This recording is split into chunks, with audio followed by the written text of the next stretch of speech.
Steph, why don't you think you were able to find any flow, and when that was the case, what are you trying to do to jumpstart things, maybe on the defense? Well, it's hard for us to find flow when there's a foul call every 10 seconds. I mean, it just really is. You know, and when they're at the free throw line, we can't get up and down the floor, and that's a challenge.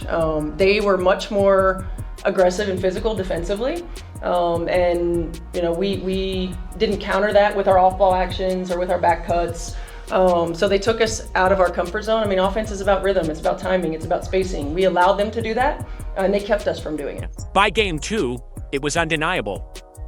The whistles didn't just appear, they dictated the pace, pulling Indiana out of rhythm again and again. By game 3, the bias had evolved into a wall the Fever couldn't scale. The moment that symbolized it best came in the third quarter. Aaliyah Boston, Indiana's anchor, challenged a foul call on Jackie Young. Stephanie White instantly motioned for a review, the bench was ready, and fans braced themselves. The officials, they acted like nothing happened. They flat out refused to acknowledge the request. Seconds later, Chelsea Gray nailed a 3, flipping momentum on its head. God, A'ja Wilson is 1 for 12.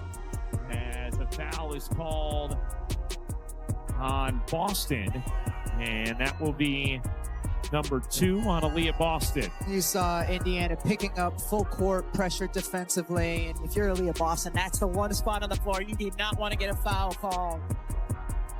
And Stephanie White is trying to challenge it and did not call the timeout in time.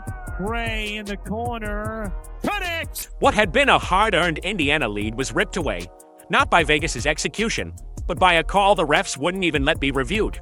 The Gainbridge crowd erupted in disbelief, their cheers turning into boos and fury. Clips of the sequence spread online within minutes, with fans and analysts pointing to that exact moment as proof of rigging. Those breakdowns showed more than just one missed review. They revealed a pattern of flops, elbows, and cheap shots by the Aces that were magically invisible to officials. 2-minute recap from last night. So A'ja Wilson pushes Howard in the back. Howard pushes her in the back. It's a foul on Howard. Look at this. Aaliyah Boston gets totally fouled by Nalyssa Smith. Like,